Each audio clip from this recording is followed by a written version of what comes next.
story which endured since the Napoleonic Wars about an English cavalry officer who, according to the tale, said that the purpose of cavalry in warfare was to give tone to what would otherwise be simply a vulgar brawl.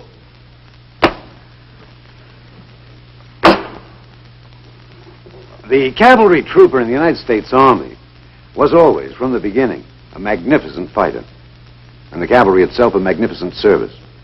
Surrounding the very word cavalry, there's a warm glow of nostalgia, romance, and valor, a sense of proud men fighting in a proud cause with both dash and distinction.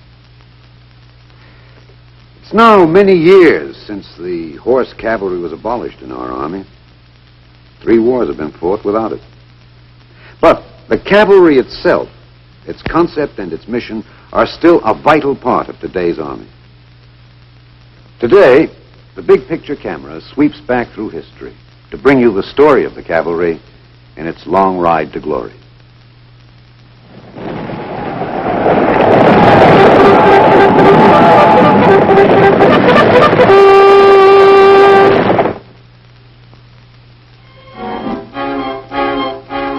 The story of the U.S. Cavalry threads through our nation's history from its opening pages.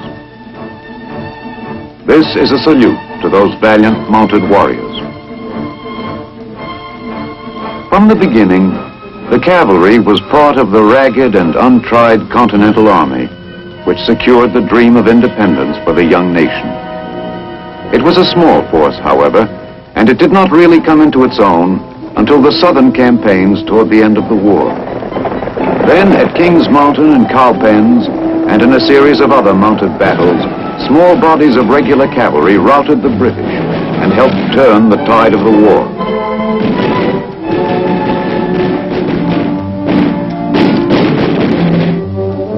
From the Revolution emerged one of the first of a long line of distinguished cavalrymen, Light Horse Harry Lee of Virginia, whose son, Robert E. Lee, would later make his own mark in another chapter of American history. During the War of 1812, American mounted troops twice scored important victories against the British, once in the Battle of the Thames in western Ontario, and against their Indian allies on the Tallapoosa River in Alabama. The war with Mexico, which followed the admission of Texas into the Union, was a cavalry war, particularly with the invasion of the Mexican territories of New Mexico and California, which extended the nation's boundaries to the coastline of the Pacific. The mounted warriors in this conflict fought with a magnificence which prompted their commander to tell them, "You have been baptized in fire and blood and have come out steel." The growing nation now stretched across the western prairies. Settlement of the land was violently resisted by the hostile Indians, who made war on the pioneers carrying civilization to the buffalo lands. It now became the task of the hard-riding and hard-fighting cavalry to make the westward creeping frontiers secure.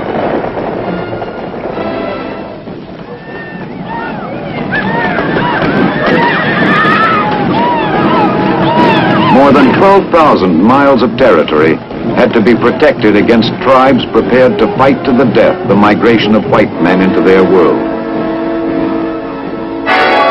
The firing of Fort Sumter, heralding the Civil War which presented the nation with its greatest test, interrupted the cavalry's mission in the West. Confederate leaders like Jeb Stuart, who twice led his cavalry of the Army of Northern Virginia completely around the opposing Union armies, used mounted troops wisely and colorfully, and with spectacular success from the beginning. As a result, the Confederacy had a mounted superiority over the North in the early part of the war. The Union, however, had cavalry giants of its own, Bill Sheridan and James H. Wilson. And under them, the Union cavalry became one of the greatest forces in the history of warfare. When it broke into action after almost 2 years on the defensive, It literally tore the heart out of the Southern forces.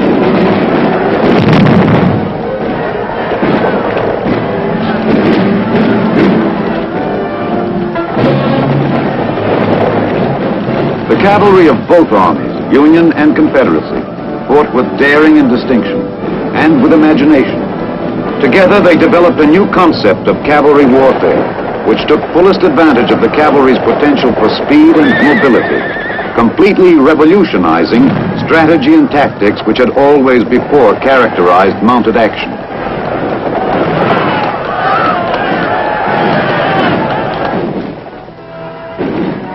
With the end of the Civil War, the cavalry trooper turned his attentions once more to the enemy in the West. While the divided nation had been struggling for survival for 4 years, the Indian tribes, taking advantage of the conflict, had loosed a fury of attacks against the settlements in the West. There followed almost 3 decades of terror and bloodshed on the plains. Many heroic names from cavalry lore emerged from this period, but none more enduring than that of Major General George Armstrong Custer. His defeat at the hands of a horde of screaming Sioux and Cheyenne braves near the Little Bighorn River has symbolized to generations of Americans the cruel character of the Indian wars in the West.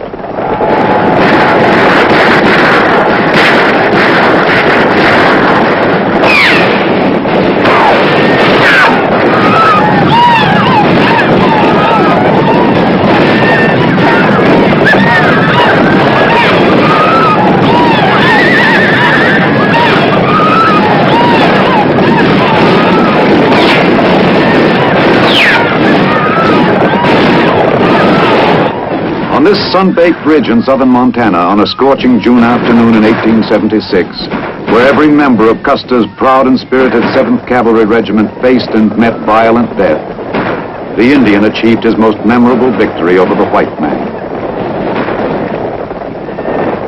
Skirmish followed skirmish in those lusty and troubled years. The whole savage West was aflame.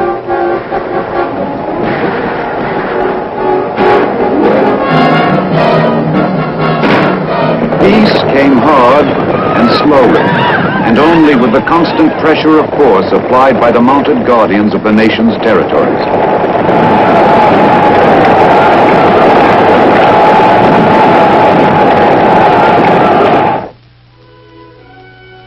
By the turn of the century, the bloody work of the trooper and his steed was over in the West. America's frontiers were secure at last. For the first time in half a century, peace pervaded the plains and the mountains, and life for the tough cavalrymen became almost routine after the capitulation of the long warring red men. Chief Joseph, the indomitable chief of the Nez Perce who had fought the army bitterly, spelled out the tragic destiny of all the Indian nations with his words of surrender to the cavalry in northern Montana. I am tired of fighting. Our chiefs are killed. It is cold and we have no blankets. The little children are freezing to death. My people have run away to the hills. Hear me, my chiefs. My heart is sick and sad. From where the sun now stands, I will fight no more forever. The next great chapter in cavalry lore bears the indelible imprint of one man, Theodore Roosevelt, whose first United States Volunteer Cavalry, or Rough Riders as they were called, captured the public's imagination and romantic attention with their courageous charge up San Juan Hill in the Spanish-American War. What was to be the last campaign of the old cavalry came in 1916, with the punitive expedition across the border into Mexico to pursue the bandit Pancho Villa, who had wreaked destruction on American lives and property near the border. No one could know, for history does not reveal itself as it is happening, that the proud formations which gathered here for the long, daring ride into the teeth of the danger that lay waiting would be making the United States Cavalry's last great mounted ride in combat. That here on this desert stage, the mounted traditions which stretched back to the winning of the Republic would be played out in a final pageant. But although none could know it, least of all the troopers themselves, They rode and they fought as if they realized they were waging this last historic battle for history's record.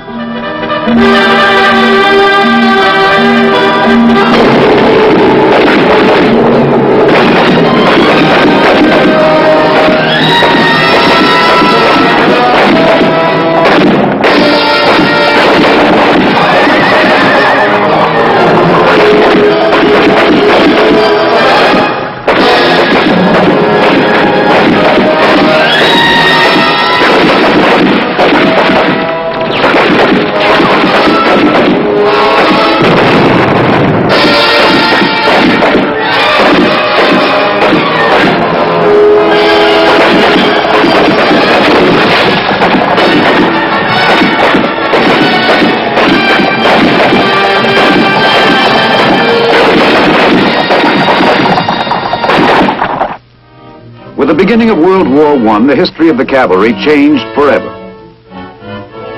A regiment of cavalry troopers and horses landed in France with the American Expeditionary Force.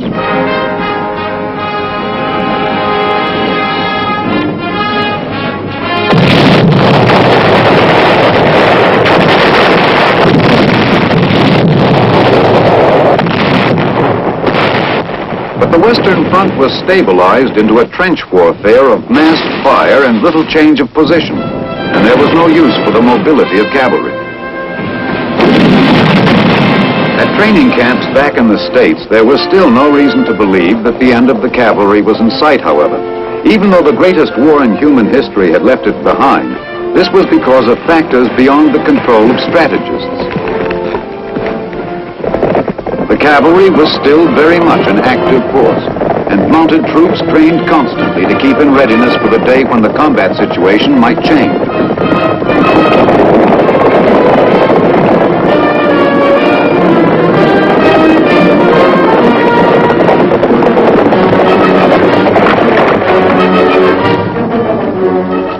So the training went on unceasingly, training in all the qualities which have made cavalry indispensable: maneuverability, movement, horsemanship.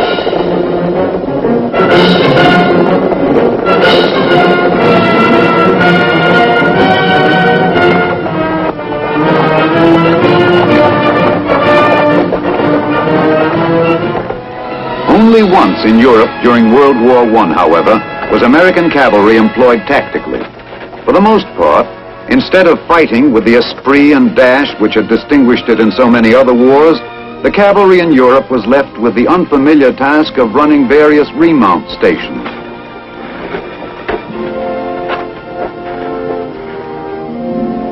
Mules and horses used for transport were cared for at these depots.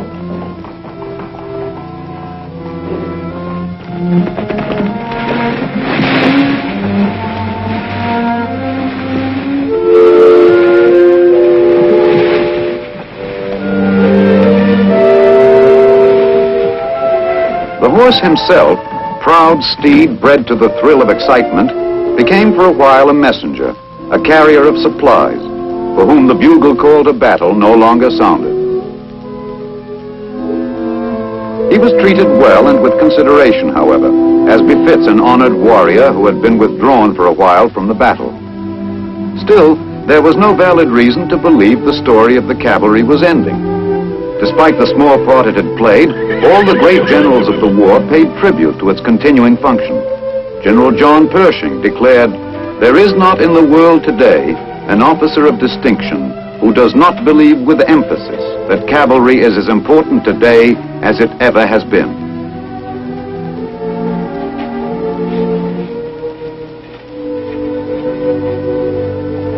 So, with the end of World War I, the pride and the polish of the cavalry remained undiminished. Colorful and aggressive, it continued to train devotedly in its traditional role of the Army's mobile arm, the antennae of a striking force.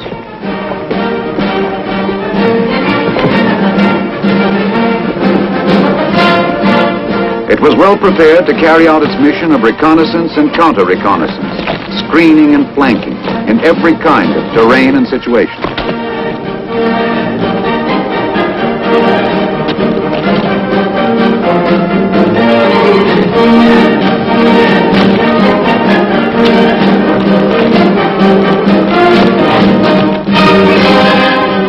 cavalry kept alive the disciplines and the skills and the élan which were the soul of the mounted tradition.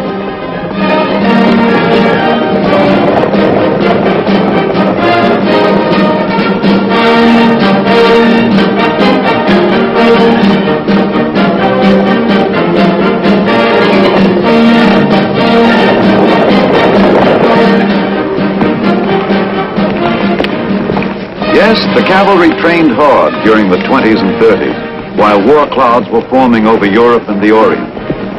But it was training for a war it would never fight. These were the twilight years for the cavalry, for by the time World War II broke out, the age of mechanization had overtaken the horse. German panzer divisions overran northern Europe, crushing all resistance under a rolling mass of steel and fire.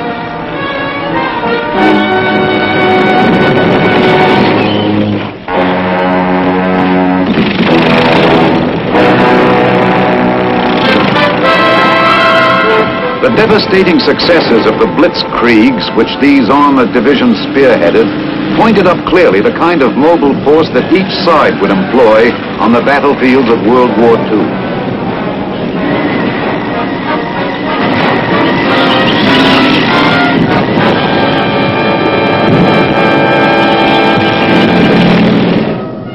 The United States Army adopted the armored force as its new mobile arm. Under the direction of such old-time cavalrymen as General George S. Patton in Europe, it launched its spectacular drives into the heart of the enemy's country. On the other side of the world, cavalry troopers received their baptism in a new kind of warfare.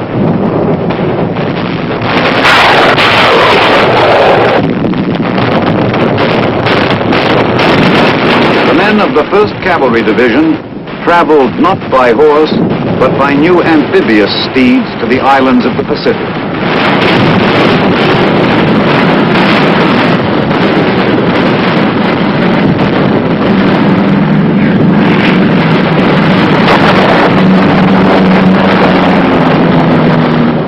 The division, whose history reaches back to the winning of the plains, was the only cavalry division to remain intact during the war, but it fought dismounted as infantry.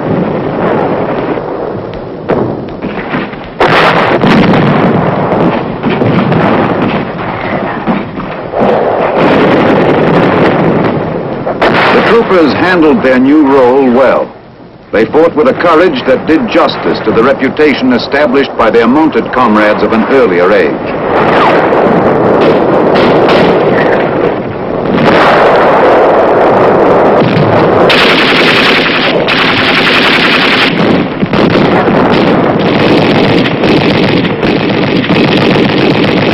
They battled the Japanese in a succession of vital and bitterly fought campaigns.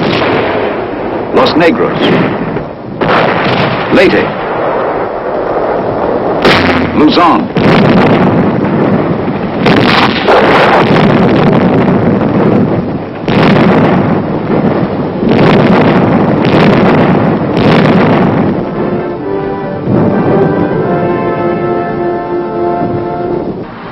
they fought and they won.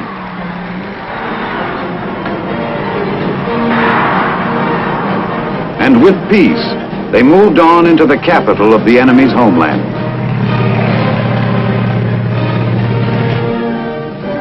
After traveling the long route through the beaches of Leyte and the jungles of Luzon, the division was the first to enter Tokyo. It was a proud climax to a valorous performance as tough as any in cavalry history. The fighting spirit of the cavalrymen had endured and emerged once more victorious.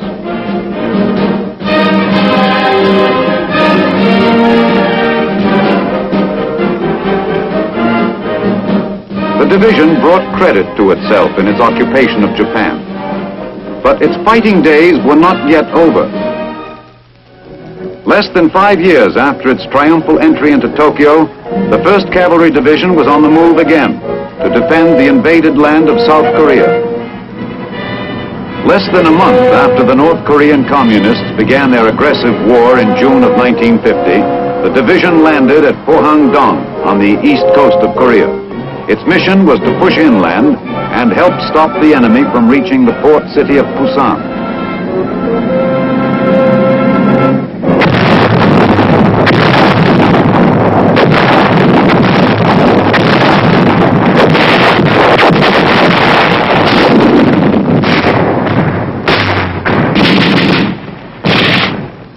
Dismounted once more, they fought with the same distinction they had shown in World War II.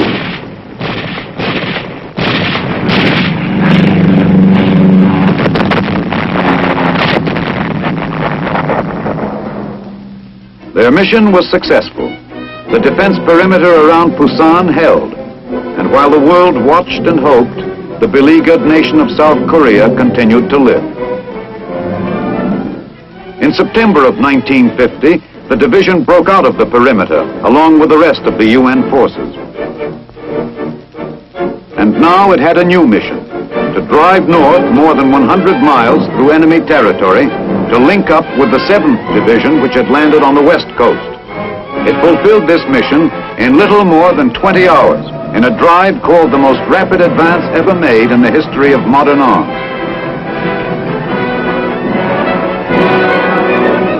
The inheritors of the legend of the Little Bighorn pushed north across the 38th parallel, and the cavalrymen who had in World War II achieved the distinction of being first into 2 enemy capitals, Manila and Tokyo, now set themselves to the task of adding another first to their record, Pyongyang, the capital city of the North Korean aggressor.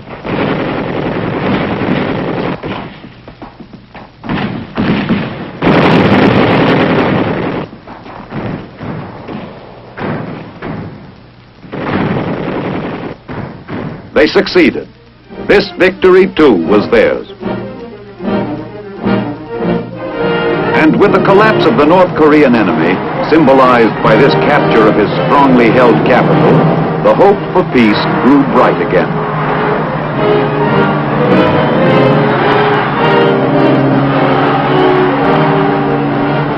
But it was a false hope. An entirely new war came with the entry of the Chinese communists into the conflict.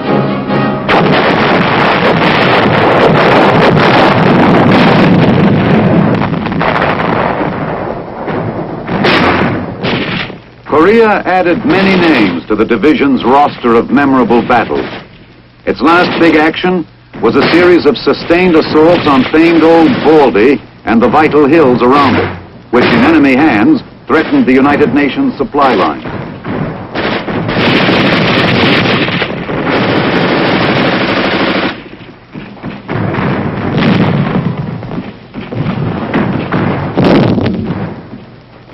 Old Baldy was taken. The last campaign ended in victory. A victory bought, like all the others, with bravery and devotion.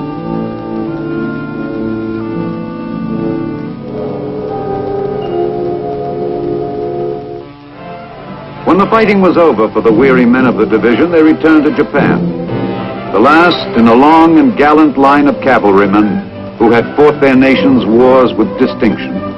The inheritors of a tradition which reached back to the earliest pages of the American past, the cavalry. But through 2 wars, cavalrymen had fought dismounted, and now the word cavalry existed only as a name and a noble memory, or so it seemed. So it would seem indeed. No more can be heard again the creak of saddle harness in battle. The horse has retired forever from the field of combat. The few horses that remain in the army are stationed at the old cavalry post of Fort Myer, Virginia. The old ones bask in the sun after years of service. Younger horses are still drafted for service, not the exciting service that their forebears knew, but duty of signal honor nonetheless. They belong, along with the men who ride them and care for them, to the Honor Guard unit of the 3rd Infantry Regiment. Theirs is the job of transporting America's heroic military dead to their final resting place. They are proud symbols of an army that has gone.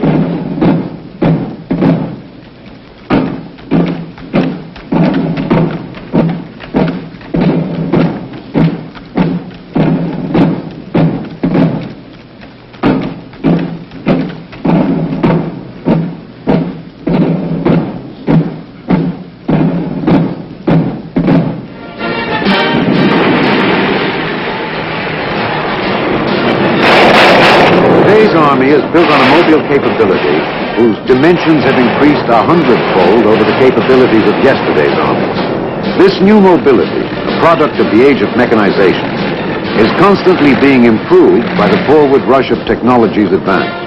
Combat forces can travel with greater speed over greater distances with greater protection than even the strategists of a generation ago might have believed possible. Developments in firepower and communication have matched the advances in this ability to maneuver. The result is an army equipped and prepared to fight any kind of combat, under any kind of conditions, on any kind of terrain or locale. An army no longer imprisoned by factors of environment or distance. There is no place in such an army for the old horse cavalry. But wherever men fight with courage and dash, there will be a place for the spirit of the charge. For honorable traditions do not die easily, nor do historic missions which have proved themselves indispensable in warfare.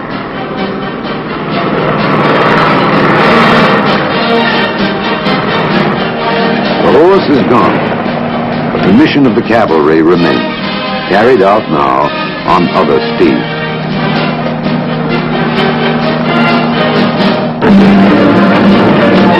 Techniques change, but traditions endure. And the traditions of the men who won the West, who died with Custer, who rode with Stuart and with Sheridan, who found glory at the charge and wrote history with their spirit, are too deeply embedded in the fiber of America ever to be lost or forgotten. Traditions endure. The hoofbeats of the cavalry thunder still in the memory of living men, and they echo and will echo forever in the mind of the nation. From the horse to the air, a long ride and a colorful one.